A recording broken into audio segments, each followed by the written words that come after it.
The Bengali টিউশনে তোমাদের সকলকে স্বাগত। আমি শুভময়। আজ তোমাদের একাদশ শ্রেণীর সাহিত্যের ইতিহাস নিয়ে আলোচনা করব।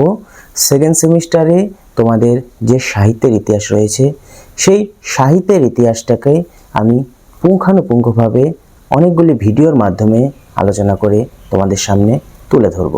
বাংলা শিল্প সাহিত্য ও সংস্কৃতির ইতিহাস, এটা হলো তোমাদের সাহিত্যের ইতিহাসের টপিক, মানে সেকেন্ড সেমিস্টারের যে মূল টপিক সেটা হলো এই টপিকটা। এবার এই টপিকটাকে আমরা দুটো ভাগে ভাগ করতে পারি।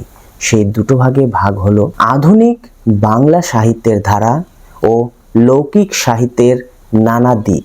তাহলে মূল যে পর্ব রয়েছে, মানে তোমাদের যে মূল সিলেবাসের অন্তর্ভুক্ত সাহিত্যের ইতিহাসের যে চ্যাপ্টারটি রয়েছে তার আবার দুটো ভাগ আমরা করলাম।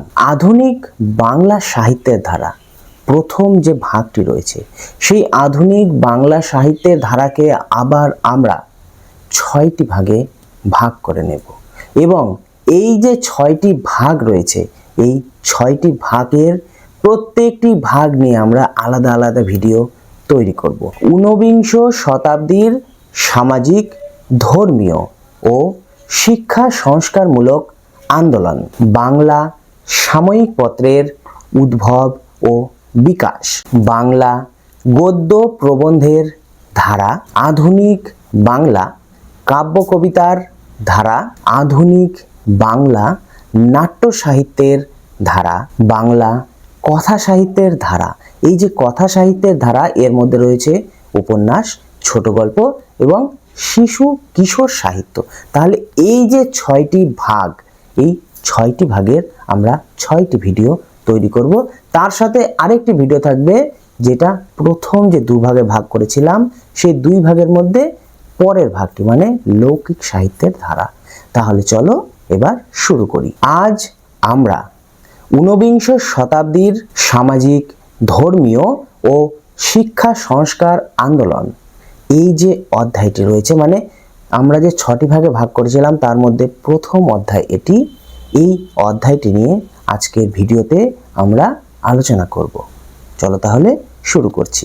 এই সময়কার, মানে আমি যেই সময়কার কথা বলছি ঊনবিংশ শতাব্দীর, এই সময়কার শিক্ষা সংস্কার আন্দোলন বা ধর্মীয় আন্দোলনকে বুঝতে হলে সেই সময়কার পটভূমি সম্পর্কে তোমাদের একটু জানতে হবে। পলাশীর যুদ্ধে সিরাজদৌল্লা যখন পরাজিত হয়েছিল তখন বাংলার আকাশে নেমে এসেছিল এক অন্ধকারের ঘনঘটা এবং সেই সময় থেকে বলা চলে যে বাংলার বিভিন্ন রাজনৈতিক, সামাজিক এবং যে ঐতিহাসিক, মানে সব ধরনের পরিবর্তন শুরু হয়ে গেছিল।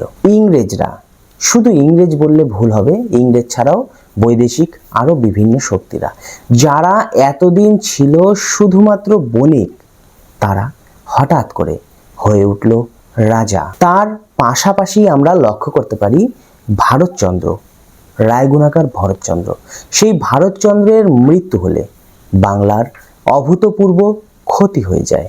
আর এদিকে তো ইংরেজরা শাসন কার্যে মোটামুটি ঢুকেই গিয়েছিল, যার ফলে ইংরেজি ভাষা আমাদের এই বাংলায় প্রায় প্রভাব বিস্তার করতে শুরু করে দিয়েছিল। ইংরেজদের প্রয়োজনেই বলতে পারো তারা সেই সময় তৈরি করেছিল বিভিন্ন ধরনের ছাপাখানা, মানে তারা তাদের প্রয়োজনেই ছাপাখানা তৈরি করেছিল। এছাড়াও স্কুল, কলেজ, বিশ্ববিদ্যালয় বা বলতে পারো আরও বিভিন্ন যে শিক্ষা প্রতিষ্ঠান সেগুলি তারা তৈরি করেছিল। তারা তাদের প্রয়োজনেই শ্রীরামপুর মিশন তৈরি করেছিল।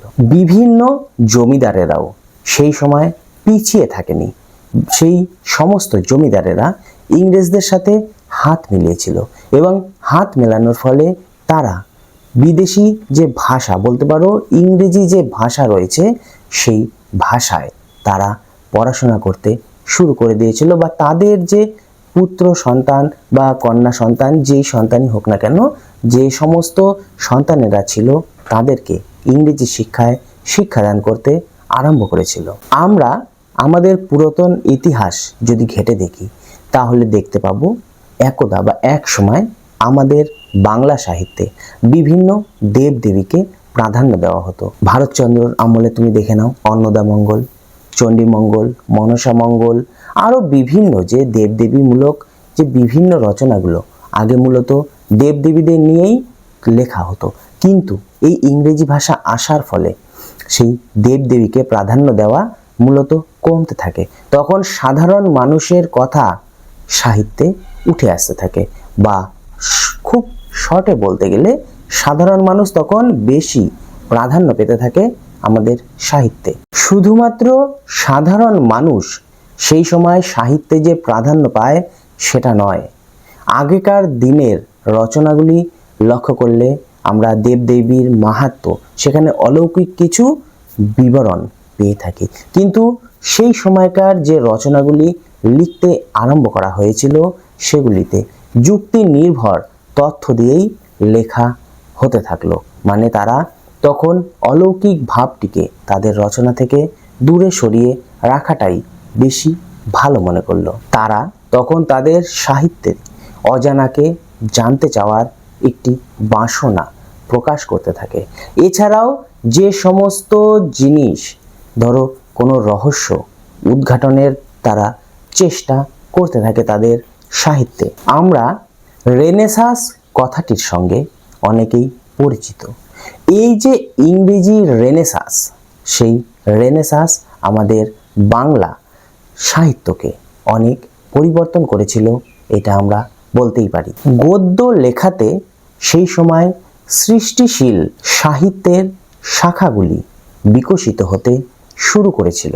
আমরা লক্ষ্য করতে পারি প্রথম দিকে কিছু উচ্চ শিক্ষিত মানুষের মধ্যে এই পড়াশোনাটা বা এই সাহিত্য চর্চাটা সীমাবদ্ধ থাকলেও বহু শিক্ষিত মানুষের চেষ্টায় বা বলতে পারো সাধারণের জন্য বইপত্র লেখার মাধ্যমে সমাজের অনেক পরিবর্তন আনা সম্ভব হয়েছিল সেই সময়। সেই সময় প্রচুর শিক্ষা প্রতিষ্ঠান, বিশেষ করে ইংরেজি মাধ্যমের শিক্ষা প্রতিষ্ঠান, সেই বিভিন্ন শিক্ষা প্রতিষ্ঠান আমরা তৈরি হতে দেখেছি। এছাড়াও আমরা কয়েকটি সমাজ সংস্কারমূলক কাজও সেই সময় হতে দেখেছিলাম, যেমন ধরো বহুবিবাহ, বিধবা বিবাহ, মানে বহু বিবাহ রোধ আর কি, আমি বলতে চাইছি না বহু বিবাহ রোধ, বিধবা বিবাহ প্রবর্তন। এছাড়াও ডিরোজিও তার ইয়ং বেঙ্গল যে গ্রুপ রয়েছিল সেটি নিয়ে বিভিন্ন ধরনের সমাজ সংস্কারমূলক কাজ করেছিল। এছাড়াও আরেকটি মারাত্মক প্রথা সেই সময় নিষিদ্ধ হয়েছিল, সেটি কি বলতো? সতীদাহ প্রথা। রামমোহন রায়ের চেষ্টায়, বা আরও শুধু রামমোহন রায় বললে ভুল হবে, বিভিন্ন ইংরেজ সাহেবরাও তাকে সাহায্য করেছিল। তো তাদের চেষ্টায় সতীদাহ প্রথা সেই সময় সম্পূর্ণভাবে নিষিদ্ধ হয়েছিল। শুধু বিভিন্ন প্রথা বা সামাজিক সংস্কারই যে বন্ধ হয়েছিল তা নয়, মানে সামাজিক সংস্কার করে যে খারাপ দিকগুলি বন্ধ হয়েছিল তা নয়, নারীদের যে অপমান সহ্য করতে হতো সেই সময় সেটিও বন্ধ হয়েছিল। নারীদের যথার্থ মর্যাদা সেই সময় দেওয়া শুরু হয়েছিল। তাই আমরা নিঃসন্দেহে সেই সময়কার বিভিন্ন সমাজ সংস্কারকদের অবদান আমরা স্বীকার করতেই পারি। তারা না থাকলে হয়তো আমাদের এই যে খারাপ প্রথাগুলি যেগুলি প্রচলিত ছিল সেগুলি হয়তো আরও কিছুদিন চলে যেত, এইভাবে মানে আরও কিছুদিন চলতো, হয়তোবা তখন সেই মুহূর্তে সেগুলি থামানো সম্ভব হতো না। আমরা সেই সময় রামমোহন, বিদ্যাসাগর, ডিরোজিও থেকে শুরু করে রামকৃষ্ণ, বিবেকানন্দ প্রভৃতি বিভিন্ন মনীষীদের পেয়ে থাকি। তাই আমরা বলতে পারি এই নবজাগরণের সঙ্গেই ভারতে তথা বাংলায় শুরু হয়েছিল আধুনিক যুগ। আমরা অনেকেই জেনে থাকি জোহানেস গুটেনবার্গ, নামটি মনে রাখবে, জোহানেস গুটেনবার্গ ছাপাখানা আবিষ্কার করেছিল। এই ছাপাখানা শিক্ষা ব্যবস্থায় এক নতুন মাত্রা এনে দিয়েছিল। এই ছাপাখানা বা বলতে পারো মুদ্রণ যন্ত্র কলকাতায় প্রথম এসেছিল 1868 সালে প্রথমে ছাপাখানায় ইংরেজি হরফে লেখা থাকলেও বিভিন্ন পণ্ডিতবর্গের দ্বারা বা বিভিন্ন যে সায়েন্টিস্ট যারা রয়েছে তাদের দ্বারা বাংলা হরফে লেখা তারা শুরু করে তাদের নিজস্ব প্রচেষ্টায়। এবং যখন ছাপাখানা বাংলা হরফে তৈরি হতে থাকলো তখন বিভিন্ন কলেজ বিশ্ববিদ্যালয় প্রতিষ্ঠা হতে থাকলো। আর তার ফলেই সমাজ ধীরে ধীরে আধুনিকের পথে এগিয়ে চলে। আমরা জানি 1800 খ্রিস্টাব্দে ফোর্ট উইলিয়াম কলেজ প্রতিষ্ঠা হয়েছিল এবং এই ফোর্ট উইলিয়াম কলেজ প্রতিষ্ঠা হওয়ার সঙ্গে সঙ্গে সমাজ আধুনিকতার দিকে এক ধাপ আরও বেশি করে এগিয়ে যায়। এছাড়াও আমরা ধীরে ধীরে আরও বিভিন্ন কলেজ বিশ্ববিদ্যালয় প্রতিষ্ঠা হতে দেখতে পাই। যেমন ধরো 1855 খ্রিস্টাব্দে শ্রীরামপুর কলেজ প্রতিষ্ঠিত হয়েছিল। 1857 সালে আমরা লক্ষ্য করি কলিকাতা বিশ্ববিদ্যালয় প্রতিষ্ঠা হয়, যা আরও এক ধাপ আমাদের বাঙালিকে এগিয়ে দেয় বা বলতে পারো বাংলা সাহিত্যকে আরও এক ধাপ আধুনিকের দিকে এগিয়ে দেয়। শুধুমাত্র কলেজ বিশ্ববিদ্যালয়ের দ্বারাই আধুনিকতার ছাপ এটা তো সম্ভব ছিল না। তার সঙ্গে সঙ্গে বিভিন্ন পত্রপত্রিকা তাদের দায়িত্ব করে গিয়েছিল। বিভিন্ন পত্রপত্রিকা বাংলা সাহিত্যকে প্রভাবিত করেছিল আর তাদের সাহায্যেই বলতে পারো বাংলা সাহিত্যে আধুনিকতার ছোঁয়া লেগেছিল। তাদের মধ্যে উল্লেখযোগ্য হলো দিগদর্শন, সংবাদ, কৌমুদী, বঙ্গদর্শন প্রভৃতি। শুধু পত্রপত্রিকার কথাই বা আমরা বলবো কেন, বিভিন্ন কাব্য কবিতার মাধ্যমে নজরুল থেকে শুরু করে রবীন্দ্রনাথ তারা বাংলা সাহিত্যকে আধুনিকতা এনে দিয়েছিল। এছাড়াও নাট্যশাস্ত্রকে গিরিশচন্দ্র ঘোষ, দীনবন্ধু মিত্র, এছাড়াও দ্বিজেন্দ্রলাল রায়, রবীন্দ্রনাথ ঠাকুর প্রভৃতিরা অনেক সমৃদ্ধ করেছিল।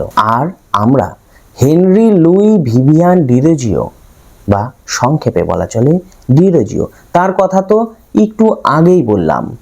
তাদের অনুপ্রেরণায় বাংলার যে সমাজ সেই সমাজ অনেকটা সংস্কার হয়েছিল।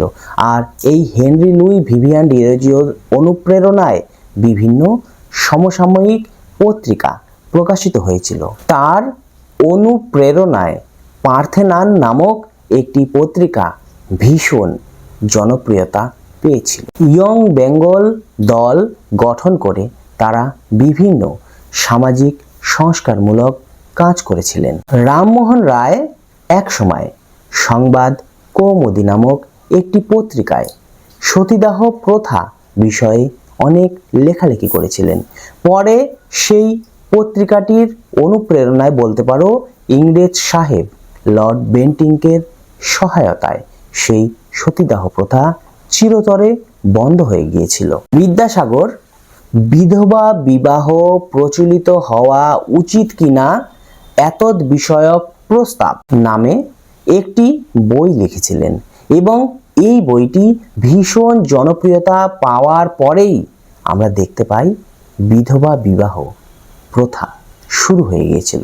অবশ্য আমরা যতটা সহজে কথাগুলি বলছি, এই যে আইনগুলি চালু করতে তাদের অনেক কষ্ট করতে হয়েছিল, অনেক কাঠখড় পুড়াতে হয়েছিল, তাদের সমাজে অনেক অপমান সহ্য করতে হয়েছিল তাদের, তবুও তারা হাল ছাড়েনি। শেষ পর্যন্ত সেগুলিকে তারা তাদের মন মতো অবস্থায় এনে তবেই তারা শান্তি পেয়েছিল। আমরা আমাদের এই আলোচনাটা শেষ করব শ্রী শ্রী রামকৃষ্ণ পরমহংসদেব এবং শ্রী স্বামী বিবেকানন্দের কথা বলে। তাদের দুজনের শিব জ্ঞানে জীব সেবার যে পূর্ণ আদর্শ আজও রামকৃষ্ণ মঠ ও মিশনগুলি সারা বিশ্ব জুড়ে তা প্রচার করে চলেছে এবং জাতি ধর্ম বর্ণ নির্বিশেষে আপামর জনসাধারণ রামকৃষ্ণ বিবেকানন্দের ভাব আন্দোলনে সামিল হয়েছে। যাই হোক, আমাদের যে প্রথম আলোচনাটা, সেই আলোচনাটি আজ এ পর্যন্তই। আমি প্রথমেই বলেছি 6টা ভাগ করেছি আমরা, সেই 6টা ভাগের প্রথম ভাগ নিয়ে আজ আমরা আলোচনা করলাম। ধীরে ধীরে প্রত্যেকটি ভাগ নিয়ে আমরা আলোচনা করব।